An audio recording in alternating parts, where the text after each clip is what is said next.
8 years. No one's visited you in 8 years. That's okay. I'll be the one who continues the Cooper legacy. I promise.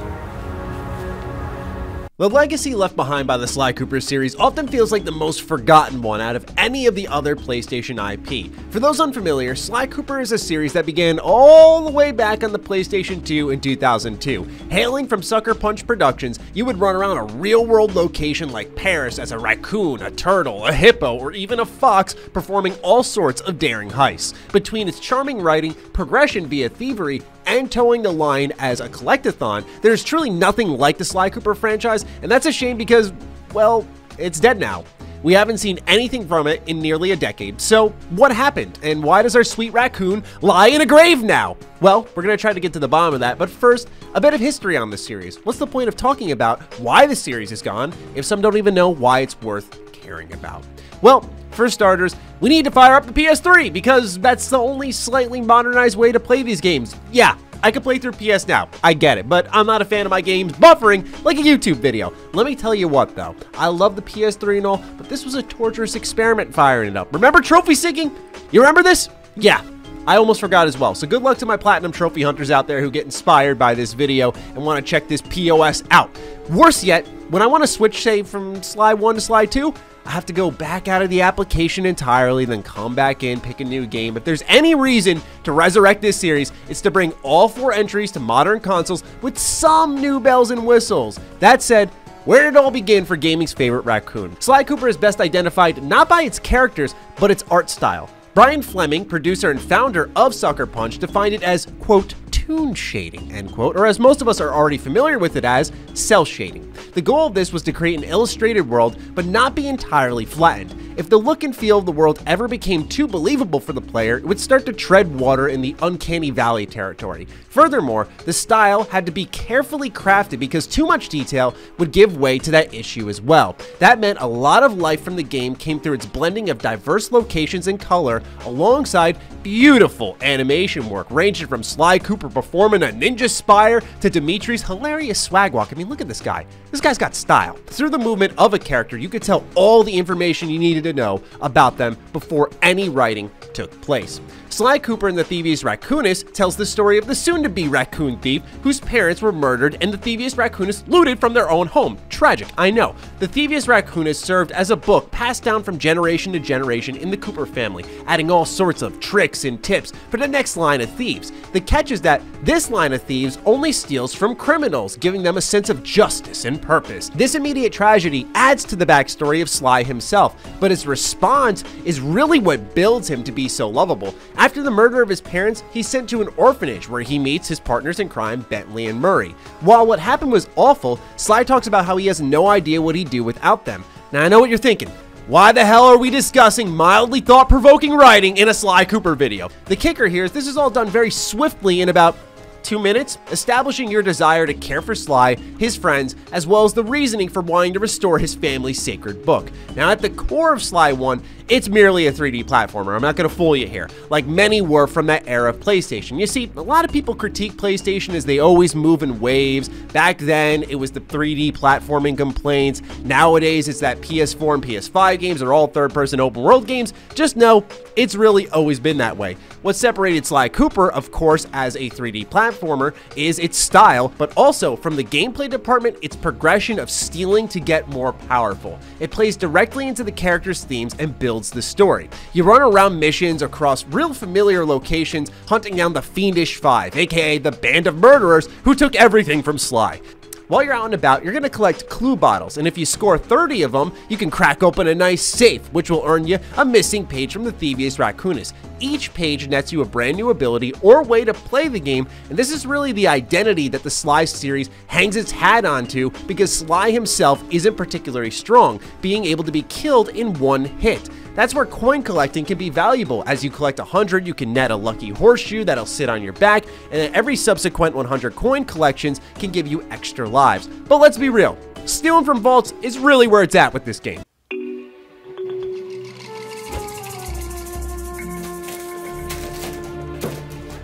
Come on. Come on. Screw it. Come on.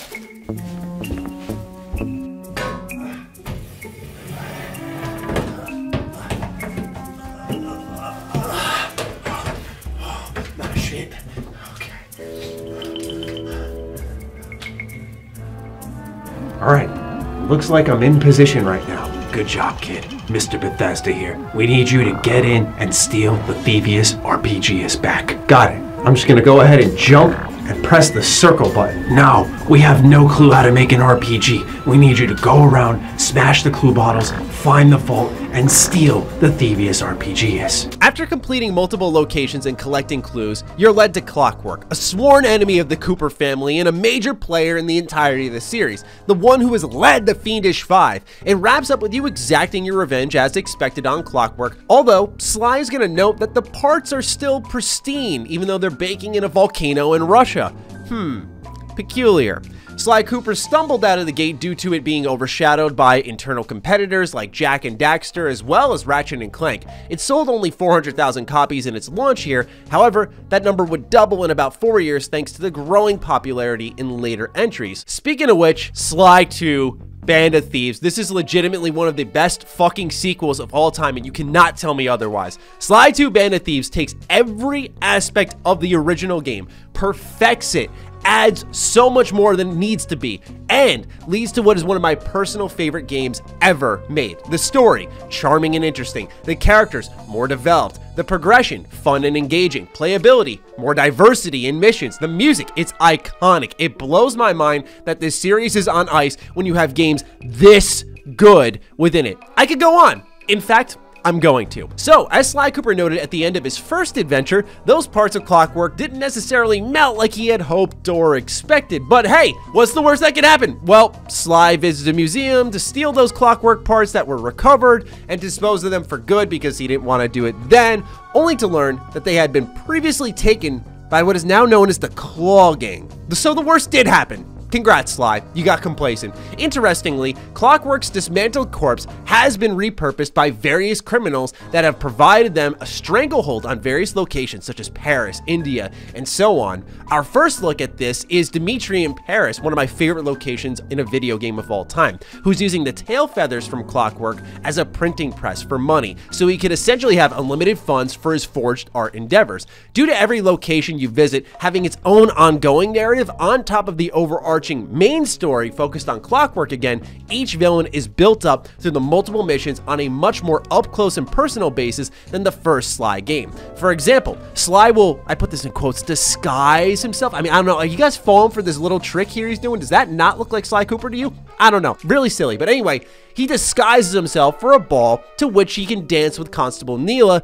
and that is someone who is tracking him and his gang down. Now, given her impression that is if her and Sly can work together, they can take down the Claw Gang, or so you think before you get betrayed, Sly is using her to get closer to Inspector Carmelita Fox, who can then glean more details on Rajan, their ultimate target. So there's this connectivity, there's this tissue here where you have double crossing and getting closer to someone who's trying to track you down. This is all done through the iconic dancing minigame, which provides the variety that the game is best known for, while also gradually building elements around them. Now, speaking of diversity, it's not only Sly this time around, and that's pretty major. In Sly 1, you were able to race around as Murray, for example, in the van, or protect him from afar, but you could never play as him or Bentley. This game shows that Sly can't do it on his own and needs the help of his friends, just like he indicated at the beginning of the first game. Murray, being the brawn, will hit the hardest, best fit for missions requiring strength or brawls. Bentley demands a bit more trickery as he's the weakest of the bunch, but he has a breadth of tools at his disposal, from sleep darts to timed bombs. However, none are as agile as Sly Cooper, who can walk tight ropes and traverse levels in the stealthiest manner. All this is done in a hub area, much larger and open compared to Sly 1. Instead of most missions including their own clue bottles, the hub itself has 30 that you can explore and find to, yet again, earn new abilities by cracking open the vaults. First, I'm gonna need some clues.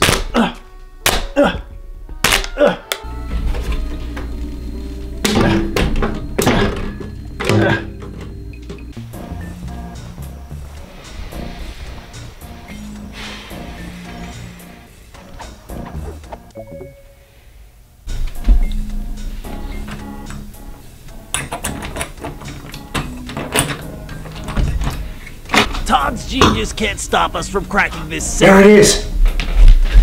It's in here. The Thievius RPGs. Quick, Bentley, give me the code. The numbers are 2077.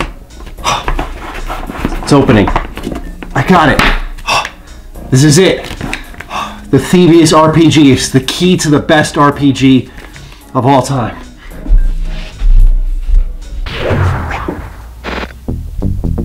Building on that are treasures that you can find in open areas and bring back to your hideout. Also, guards will carry their own treasure that you can pickpocket using Sly. These can all be turned into the thief net for coins that can allow you to purchase upgrades for the entire team. Yeah, I get it, I know, it's a simple upgrade system, Matty, relax, but it's a testament to keeping things in line with your theme that makes them feel better. Stealing treasure, selling it, buying Murray a Flaming Fist upgrade, look, it's too good to deny. What doesn't feel that good is the conclusion to Sly 2. It's sad. This is where all the events of the last two adventures leave an unexpected impact on the player. The battle has been won, but Sly's gang is absolutely distraught. Bentley is severely wounded, something that'll play a major factor moving forward, and Murray is broken emotionally. Leaving behind their gear, I distinctly remember being left with that bittersweet moment of victory and yet defeat. Of course, the question being asked is victory great even if it's at this cost? Well, that's what Sly 3 Honor Among Thieves really dials into. Now, I'll be honest, okay? Get ready. Out of the 4 Sly Cooper games we have available to us to play, I go back and forth between this one and the first game being my least favorite. And I can hear some of you screaming, you're pulling your hair out, you're sobbing in your computer chair. But let me explain. I don't think Sly 2 is nearly as good if Sly 1 doesn't exist as a strong start to this series, and a showcase of building on literally every aspect of the game on a new level. Furthermore, they removed the goddamn clue bottles, literally iconic to the series, and they just took them out. They took them out. I couldn't believe it. There are so many upgrades in Sly 3 that you can buy. Why didn't you just take one of them and put it in a what happened? I don't get it. I mean, this is literally the best part of the series in my opinion. All right, I'm getting carried away. Sly 3 carries the torch properly, however, in its character development, but I think otherwise, it just kind of exists. The story feels complete after Sly 2, and in Sly 3, it's time for Sly to collect from the Cooper family vault. I'll be real, it's less about the plot and more about the characters than ever for this one. Sly 3 poses the idea of what is beyond Sly and his gang. That's where the likes of young Penelope, the Guru, and even Panda King as well as Dimitri are on board for this adventure, and you get to play as them to some extent, which is cool. This allows for major gameplay variety, yep, you heard this again, more than really any other entry we've seen before. At the bare minimum, okay, Sly 3 is just a really fun game to play. I have no idea what other game exists that lets me fly a plane, drive an RC car, play as Carmelita Fox, and talk shit as a pirate. I mean, seriously, I can't be the only one who thought the pirate minigame was actually the best part of the whole experience. Here, I'll go first.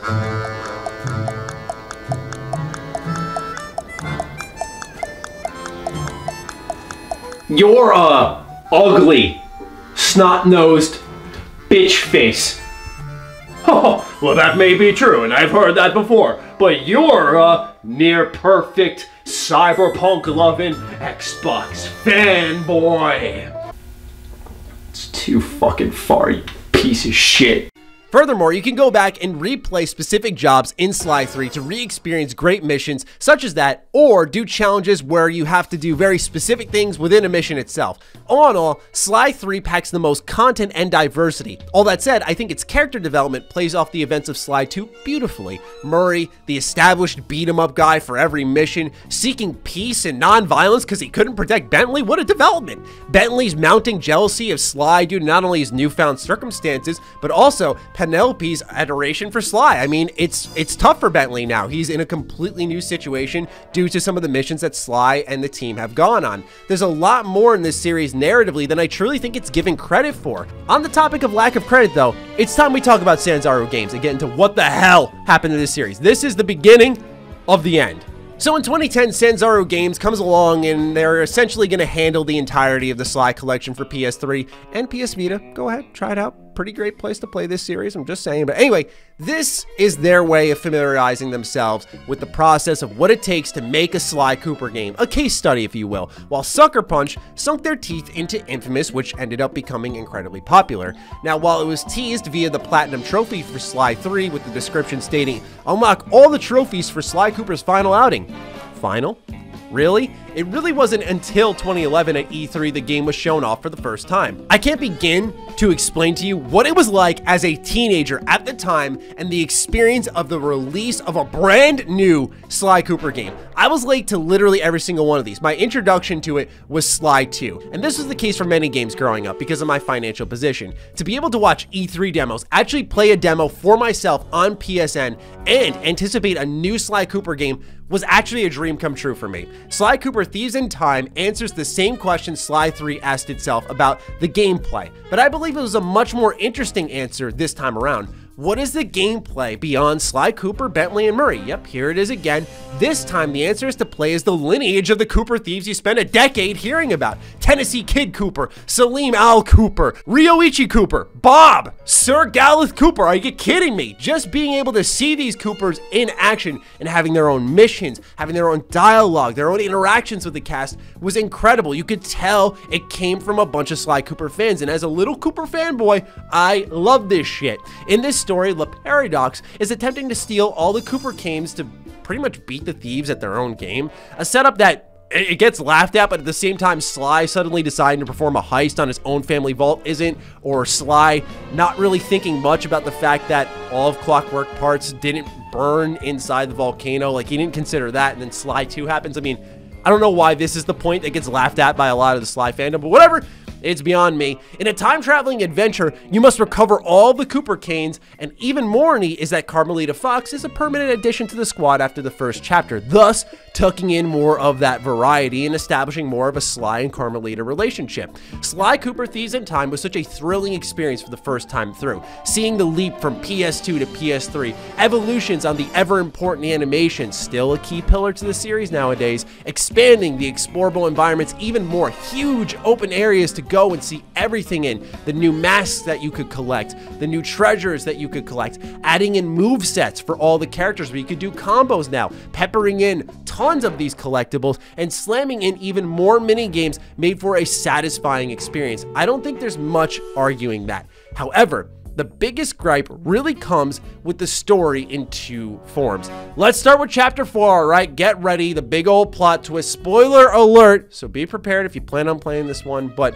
anyway, the young and innocent Penelope got a whiff of clout and dipped on Bentley. So they spent all these years working together only for her to vanish. Turns out the Black Knight in chapter 4 is actually Penelope. Her goal? Get Bentley to realize he's making a mistake working with Sly and for him to join her cause. Now I get it, all right? Penelope doesn't show any indications in Sly 3 that she's devious. I understand the argument that it's a betrayal of her character, but I'll offer two things in defense of the move by Sanzaru. First, I think the purpose of her character actually needs to be in question here. In a lot of ways, Penelope is just another Bentley, and that makes sense because that's Bentley's love interest. More to the point, I don't believe she exists for any other reason than Bentley having a feel-good send-off at the end of Sucker Punch's trilogy, where they're saying, that's it, we're done with this now. Sly has finally settled down with Carmelita. Murray is racing around, living his best life, and Bentley finally has someone who understands the geeky side of himself. That brings us into number 2.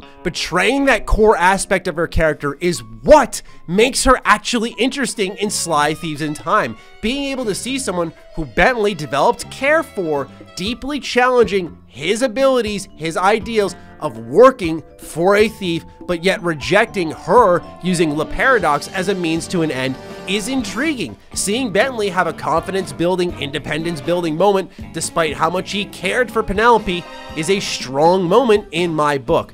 The second and more agreeable issue that we're going to dive more into is the ending to Sanzaru's one and only Sly Cooper game. When unlocking the secret ending, you see Sly in ancient Egypt surrounded by the remains of Le Paradox's blimp. Bentley and Murray are searching high and low for Sly. No one can find him. Carmelita clearly misses him. However, that's it. No one has a clue what happened to Sly in Egypt and where his next adventure would lead him. Pretty sad stuff. So here we are in 2021. I'm 25 going on 26 years old. And I just broke down a childlike 3D platformer because I goddamn could. More pressing, the series is now dead. It has been since 2013 that Sly Cooper saw any activity, and that was the release of Sly Thieves in Time. Now, where does its future lie?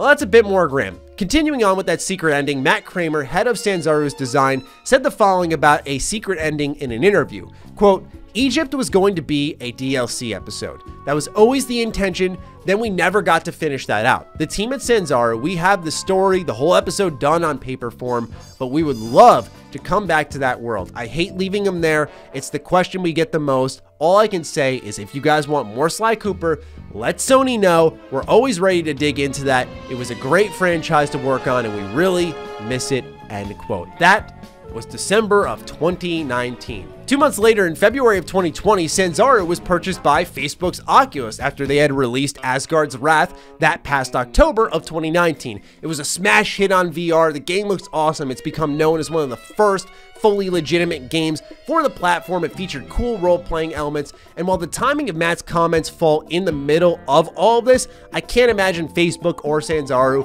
would be interested in dropping current projects to make something for PlayStation. It wouldn't make sense, especially for Facebook and Oculus. So, what of the other developer? You know, Sucker Punch, the ones who started everything? Well, I would love to see that, and while Sly Cooper is popular, it didn't sell as much as the likes of Infamous or Ghost of Tsushima. Part of this is just sadly accepting the nature of games as a business on two fronts. It's clear that Sucker Punch has love for Sly Cooper. There's an outfit you can get in Ghost of Tsushima that is a nod to Sly Cooper. There are nods even to Sly Cooper in previous Infamous games. So Sucker Punch is aware of its legacy. However, as creatives, Sucker Punch shouldn't only make Sly Cooper. If they did that, we don't get these two new series I mentioned that are fantastic and worth playing. The crummy side is money talks, and Ghost of Tsushima sold 6.5 million units as of March 2021.